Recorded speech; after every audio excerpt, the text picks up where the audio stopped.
Buenas tardes a todos. Vamos a seguir con el estudio de las anemias. En la primera charla les hablé del enfoque general del paciente de anemia y terminamos hablando de la clasificación morfológica, diciendo que resultaba útil desde el punto de vista práctico agrupar a las anemias para su estudio y diagnóstico en tres grandes grupos de acuerdo al tamaño del eritrocito, y así dividíamos las anemias en anemias microcíticas, normocíticas y macrocíticas. Vamos a empezar ahora, o vamos a conversar en esta charla, sobre las anemias microcíticas.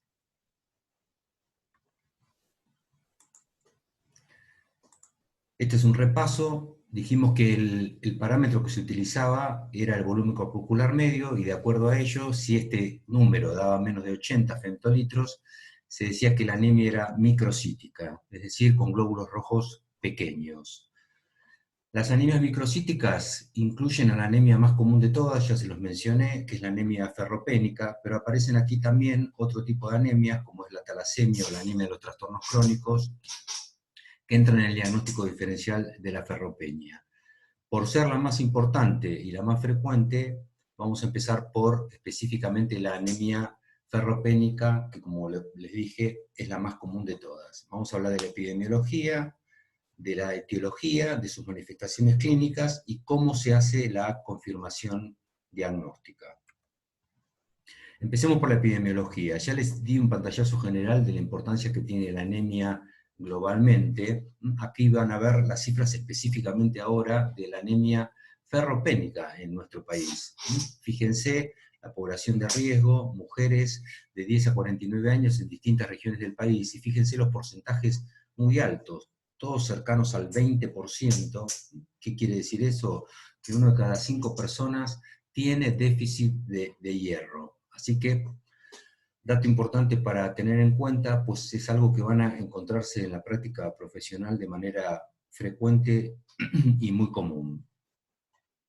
¿Cuál es la etiología del déficit de hierro? ¿Por qué es algo tan común? Bueno, la causa más común en nuestro medio es la pérdida de hierro, el déficit de hierro por pérdida. Globalmente, si uno tomara globalmente, por ejemplo, en la encuesta que vimos, en el estudio tan importante que vimos de la Organización Mundial de la Salud, seguramente el déficit de la ingesta está en primer lugar. En los países más desarrollados, la causa más común es la pérdida de hierro. La pérdida de hierro que puede verse a distintas causas. La más común de todas es el sangrado fisiológico, y esto es común en la mujer por la menstruación. Otras veces es una hemorragia evidente, diría que esta es la causa menos común, porque en este caso el dato más importante debe ser la hemorragia y no tanto la anemia consecuente, pero muchas veces la hemorragia puede ser oculta. De ellos, el tubo digestivo, como vamos a ver a continuación, es la causa más común de pérdida de hierro. Sintetizando, la causa más común de pérdida de hierro que lleva a la anemia ferropénica es el sangrado fisiológico en las mujeres por la menstruación. ¿Qué otra cosa puede llevar a una anemia ferropénica? El aporte insuficiente de hierro, es decir, el déficit de la ingesta. Si tomamos globalmente el mundo, probablemente esa sea la causa más común, y también en nuestro medio. Ustedes saben dónde está el hierro está, y el hierro que más sirve, o el que más sirve para la hematopoiesis, proviene fundamentalmente de las carnes rojas, y entenderán ustedes que si hay déficit de la ingesta de carnes, seguramente va a haber un aporte insuficiente de hierro. ¿A quién va a afectar más esto? Bueno, a las poblaciones más vulnerables, ya lo dijimos en la primera charla, que es cuando hay un aumento de los requerimientos. Esto es en los niños sobre todo en edad preescolar, y desde luego en la embarazada. Existe también la malabsorción del hierro. Ahora, no es la causa más común, diría que no la tienen que tener tan en cuenta, pero sí saber que, por ejemplo, una enfermedad común como la enfermedad celíaca, y hoy en día se ve mucho más la cirugía de la obesidad, también puede provocar un déficit en la absorción del hierro. Insisto, no es una causa muy común. El hierro tiene muchísimos mecanismos fisiológicos para ser absorbido, inclusive aumentar la absorción, que normalmente es del 10%, casi hasta el 60%, cuando hay un aporte insuficiente, se aumenta la absorción para tratar de compensar el aporte. De manera que, insisto, esta no es una causa tan común. Y después existen otras causas que también globalmente tienen importancia, pero menor, como son las parasitosis. Los deportistas por distintos mecanismos también pueden tener eh, déficit de hierro, pero remarco una vez más, las causas más comunes son la pérdida de hierro, sea fisiológica o patológica. Si hacemos una clasificación de la etiología según el grupo etario, vemos que la cosa cambia un poco. Entonces, en los niños, como dijimos antes, también el problema está en el déficit de la ingesta y en el aumento de los requerimientos. En la mujer, en la edad reproductiva, las causas más comunes son las pérdidas menstruales. En los hombres y en las mujeres posmenopáusicas siempre hay que pensar en pérdida de hierro y fundamentalmente a través del tubo digestivo. En los pacientes de edad avanzada, a la pérdida de sangre también por el tubo digestivo, muchas veces se agrega el déficit en la ingesta. Fíjense que está recalcado abajo, siempre hay que pensar que puede haber un déficit en la ingesta independientemente del grupo etario.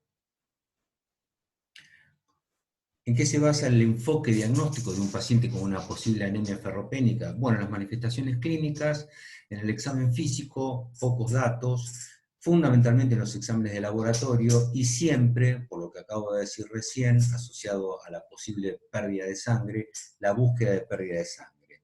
Empecemos por las manifestaciones clínicas. ¿De qué dependen las manifestaciones clínicas? Se comentó eso en la primera charla también.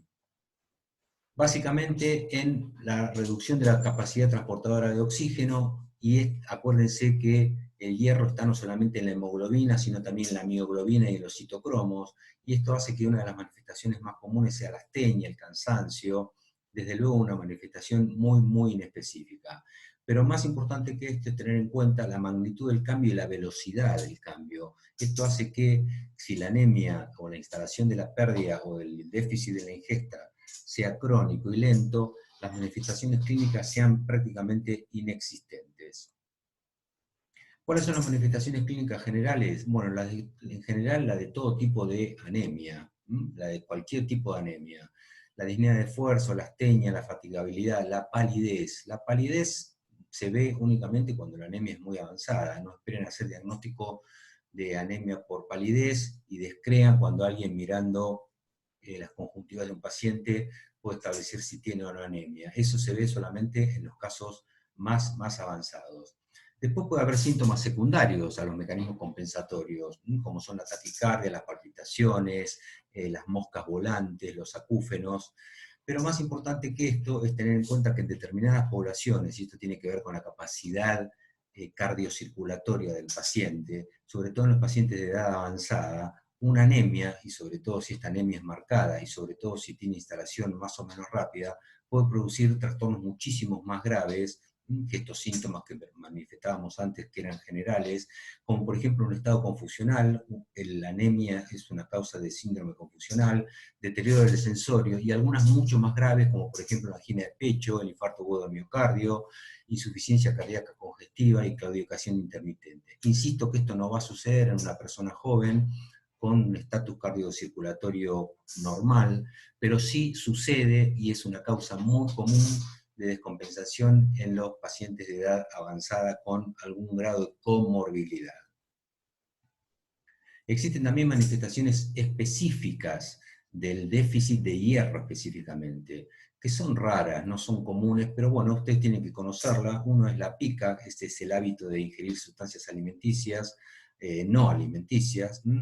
Se describen de manera característica el deseo de comer tierra, el deseo de comer hielo, la geofagia y la fagofagia. Son cosas raras y no esperen ustedes hacer diagnóstico de déficit de hierro porque un paciente dice que se está comiendo la tierra de las macetas. Esto no va a suceder. De manera que esto es algo que ustedes siempre se acuerdan, pero es poco frecuente. Lo mismo pasa con la disfagia secundaria a las membranas esofágicas. Esto tiene hasta un nombre propio, el síndrome de Plummer-Vinson, lo habrán oído nombrar.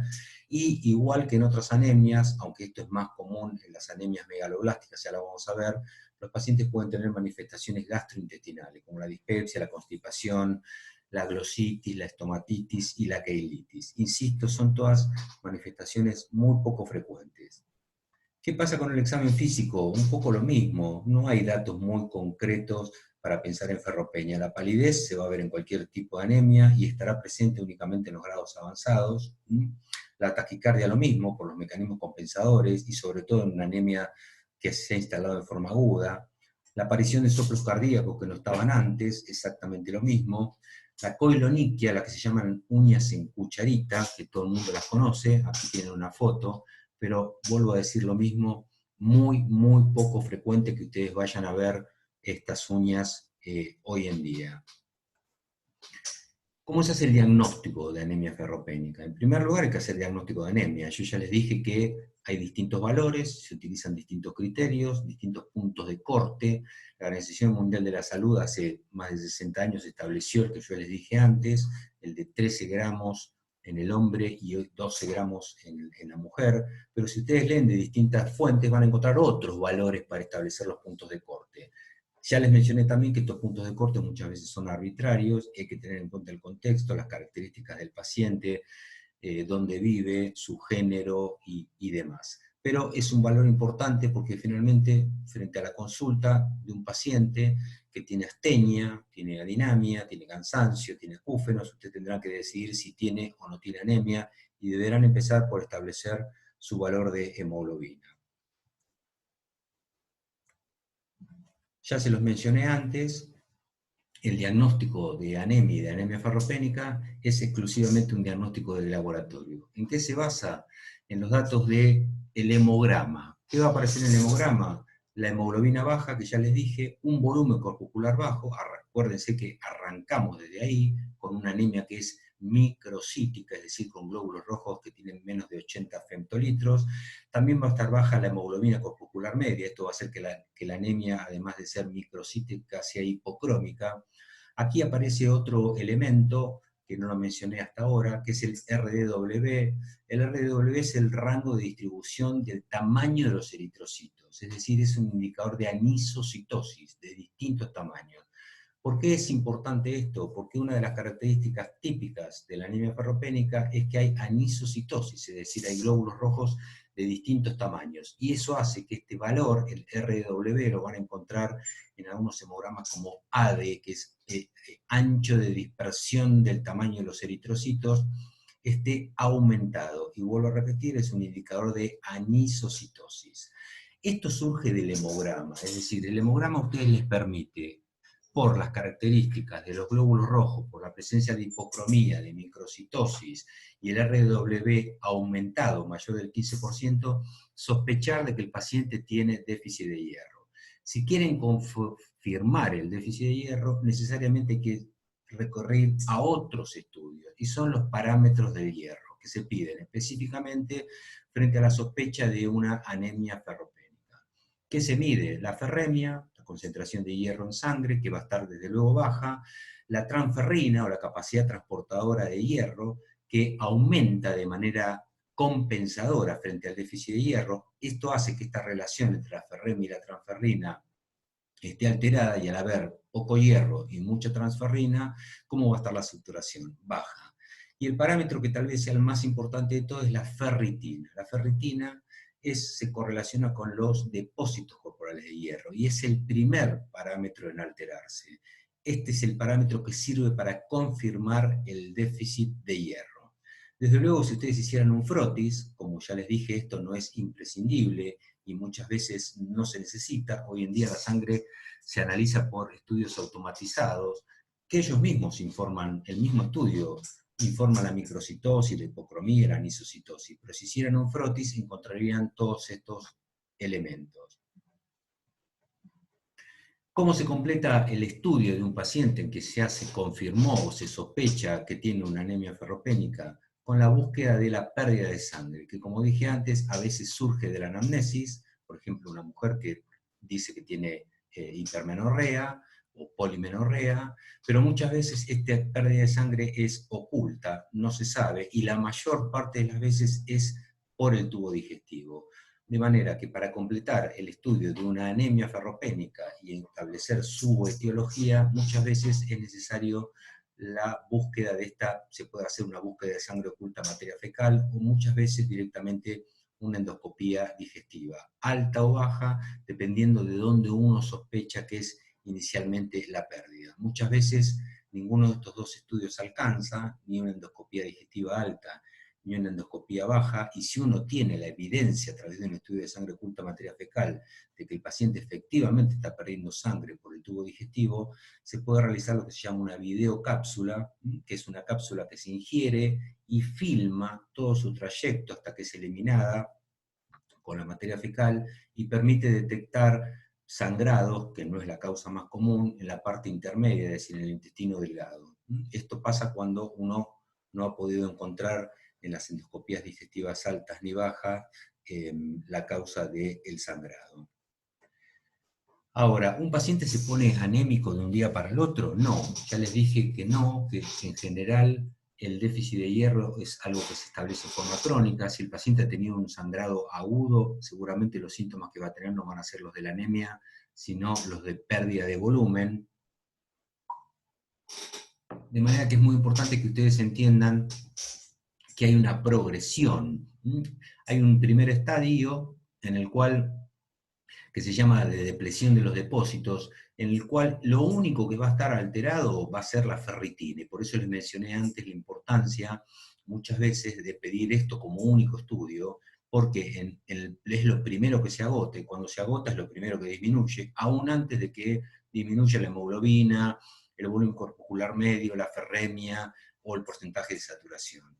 Si este déficit de hierro continúa, se pasa a un segundo estadio, que es el de la hidropoiesis ferropénica. Aquí ya empieza a haber alteración, ya están alterados los parámetros del hierro, disminuye la ferremia, disminuye el porcentaje de saturación, desde luego la ferritina sigue baja.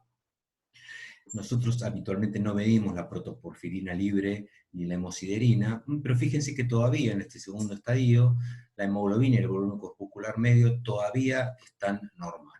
Solamente en el estadio final del déficit de hierro es cuando aparecen todos los parámetros alterados y el paciente tiene la caída de la hemoglobina por debajo de esos puntos de corte que les mencioné antes y la caída del volumen corpuscular medio. Es importante que tengan esto en cuenta porque ya les dije antes, en general la anemia ferropénica, sea por déficit de la ingesta o sea por pérdida de sangre, no es algo que se establece de un día para el otro. Esto es como se vería un frotis de un paciente con sangre con anemia ferropénica. Fíjense los glóbulos rojos con ese halo claro, el centro pálido muy importante.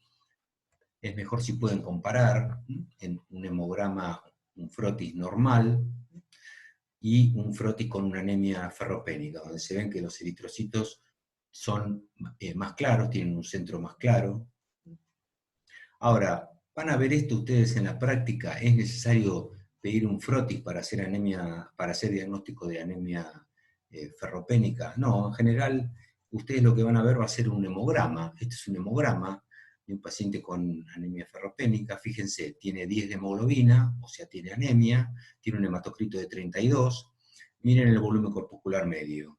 Volumen corpuscular medio 67,9, es decir, tiene hipocromía. Aunque no está hecho un frotis, este estudio, que es un estudio automatizado, dice que tiene anisocitosis, es decir, diferencia en el tamaño de los eritrocitos, que tiene anisocromía, es decir, glóbulos rojos de distinto color, y que tiene hipocromía. Fíjense aquí, acá está el AD o el RW, del que les mencioné antes, y cuánto es 17,6, para un valor máximo de hasta 14,6. ¿Qué quiere decir esto? Que este paciente tiene anisocitosis. Aquí está pedido, fíjense, este es el hemograma, pero la ferritina está por afuera, la ferritina hay que pedirla aparte, y acá, en esta paciente en particular, tiene una ferritina cuyo valor, fíjense, de 13 a 150, muy variable, es de 5. Con estos elementos, ya ustedes confirman directamente, no hay que pedir ninguna cosa más, ustedes confirman que este paciente tiene una anemia ferropénica.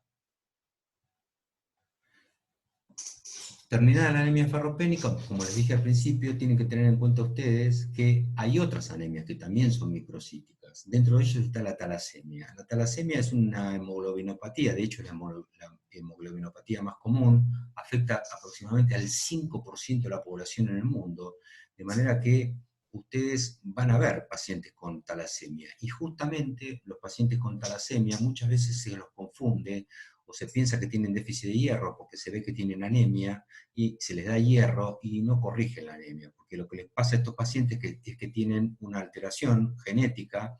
Lo que se ve, lo que vemos nosotros es el rasgo talasémico. Hay una alteración en la síntesis de las cadenas de hemoglobina, las cadenas beta y alfa, estas son las más comunes. En nuestro medio es más común la beta talasemia, se llama anemia del Mediterráneo, ustedes la deben haber oído nombrar muchas veces, y en la alfa-talasemia es más común en la gente, en las personas de origen asiático. El rasgo talasémico, como les decía, es muy común, es una hemoglobinopatía que produce una alteración en la síntesis de las cadenas de la hemoglobina.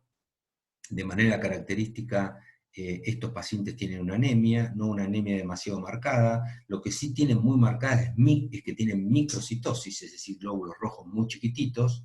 ¿Cómo van a estar la ferremia y la transferrina? Normales, estos pacientes no tienen ningún problema con el hierro, con el metabolismo del hierro. Y otro dato, elemento, o otro elemento importante a tener en cuenta, es que tienen un RDW que es normal, es decir, todos los glóbulos rojos son chiquitos. El AD o el RDW es normal a diferencia de la anemia ferropénica de la que hablé antes. La ferritina va a estar normal, porque estos pacientes, como ya les mencioné, no tienen nada que ver, no tienen ningún problema con el hierro específicamente. ¿Cómo se confirma el diagnóstico de las talasemias? A través de una electroforesis de la hemoglobina. Esto es útil muchas veces para hacer diagnóstico de beta-talasemia, porque están alteradas las cadenas, como les dije antes. Para hacer el diagnóstico de alfa-talasemia, muchas veces se requieren estudios de biología molecular. Lo importante entonces es sospechar este diagnóstico por todas estas características y alertarle a este paciente de que no tiene déficit de hierro y que no hay que darle hierro, y en tal caso la única explicación que habría que decirle a este paciente es que tenga en cuenta que él tiene un rasgo talasémico con el que vivirá normalmente, sin ningún problema, pero eventualmente tendría que tener en cuenta si tuviera una pareja o quisiera tener hijos con otra persona que tuviera un rasgo talasémico, porque entonces eso sí podía producir en su descendencia una talasemia mayor, que es una enfermedad muchísimo más grave. También les mencioné que dentro del diagnóstico diferencial de las anemias microcíticas estaba la anemia de los trastornos crónicos, que en algunos casos puede ser microcítica. La anemia de los trastornos crónicos la vamos a tratar más in extenso cuando hablemos de las anemias normocíticas, porque la mayor parte de las veces esta anemia es normocítica y normocrómica. Finalmente la anemia sideroblástica, que es muy rara, muy rara, de manera que no me voy a detener en ella. Las target cell o las células blanco o en blanco de tiro, las células diana, son características y muchas veces se informan y aparecen en la talasemia. Acá tienen un ejemplo de cómo se ve, como si fuera una escarapela, pero algo similar a lo que pasa con la anemia ferropénica. Ustedes no van a hacer el diagnóstico a través de las target cell, sino que van a recibir un paciente que puede tener síntomas inespecíficos como cansancio, que le dijeron que está anémico, que siempre tiene anemia, y trae este hemograma donde efectivamente uno ve que su valor de hemoglobina es de 11,2, por lo tanto podemos decir que tiene anemia. Miren la cantidad de glóbulos rojos que tiene este paciente, 5.610.000. El hematocrito es de 35. ¿Cómo está el RW o AD? 15, fíjese, un valor normal, es decir, todos los glóbulos rojos son iguales. Y después esto informa el equipo automatizado, dice que hay microcitosis, anisocromía, hipocromía, poiquilocitosis, eritrocitosis, todas estas cosas. Bueno, esto a ustedes inmediatamente los tiene que hacer sospechar de que están en presencia de un paciente que tiene una anemia, una talasemia, un rasgo talasémico, es decir, muchos glóbulos rojos, todos chiquititos, con un RW normal, y un volumen corpuscular medio, miren, de 62. Este es el hemograma típico de un paciente con el rasgo talasémico, con un rasgo talasémico. A este paciente hay que pedirle una, si quieren confirmar el diagnóstico, una electroforesis de la hemoglobina. Con eso estará confirmado el diagnóstico. Este cuadro sirve un poco como resumen, para que lo repasemos. Fíjense, el grado de anemia en un paciente que tiene déficit de hierro es cualquiera, puede ser leve o puede ser muy, muy importante, tan importante como para llevar al paciente a esa descompensación de la que yo le hablé antes, sobre todo en un paciente mayor, llevarlo a tener una insuficiencia cardíaca, claudicación intermitente o un infarto agudo de miocardio. ¿Cómo va a estar la ferremia? Disminuida. La capacidad de transporte del hierro aumentada, la saturación baja, la ferritina va a estar baja y el RW aumentada. Desde luego este paciente no va a tener hierro en médula ósea. No mencioné en ningún momento que haya que hacer estudio de médula ósea en un paciente con anemia ferropénica, y esto quiero remarcarlo, no es necesario, desde luego que no, pero si se buscara el hierro estaría ausente. ¿Qué pasa con el rasgo talasémico? Nos pasamos para otro lado. El grado de anemia en general es leve. Fíjense, el grado que les mostré tenía 11,2 de hemoglobina. Todo el resto de los parámetros son normales. La ferremia, la transferrina, la saturación, la ferritina y el RW. Y si estudiáramos la médula ósea, sin ninguna duda estaría presente. ¿Qué pasa con la anemia de los trastornos crónicos? En general la anemia, ya la vamos a ver en más detalle, pero en general la anemia no es demasiado marcada, rara vez tiene menos de 9 gramos por decilitro. La ferremia está baja de manera característica, pero la transferrina también está baja, por lo tanto la saturación puede ser normal, la ferritina puede ser normal o aumentada, y este es un dato muy importante. La ferritina es un reactante de fase aguda, de manera que en cualquier enfermedad crónica, y de hecho de manera característica de la anemia en los trastornos crónicos aparecen las enfermedades inflamatorias, la ferritina puede estar alta. Quiere decir que la ferritina no sirve demasiado para establecer el diagnóstico en este caso, porque de manera característica va a estar aumentada en la anemia de los trastornos crónicos. Estos pacientes, desde luego que tienen hierro en médula ósea, la anemia de los trastornos crónicos, el problema no está en el déficit de hierro, sino en su utilización.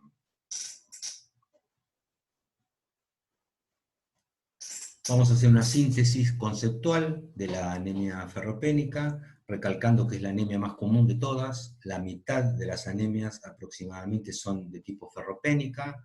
El mayor impacto en las poblaciones vulnerables, acuérdense, ya lo mencionamos, lo dijimos varias veces, sobre todo en los niños en edad preescolar y en las mujeres, en las embarazadas.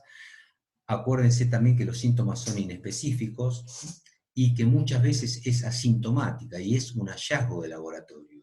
Y muchas veces, frente a estos síntomas inespecíficos, exigen y requieren el diagnóstico a través del laboratorio. ¿Cómo se hace el diagnóstico? Por todos los parámetros que yo les dije antes, del hemograma y los parámetros del hierro que se piden por separado. Acuérdense también que la causa puede ser obvia, simplemente una paciente que refiere que tiene polimenorrea puede ser suficiente, pero sobre todo en los hombres o en la posmenopausia muchas veces es importante descartar un sangrado. Y otro dato importante a tener en cuenta, que siempre la anemia ferropénica exige el diagnóstico diferencial con la talasemia. Con esto hemos hecho un repaso rápido de la anemia, de las anemias microcíticas, y con esto damos por terminada la clase. Gracias a todos, hasta luego.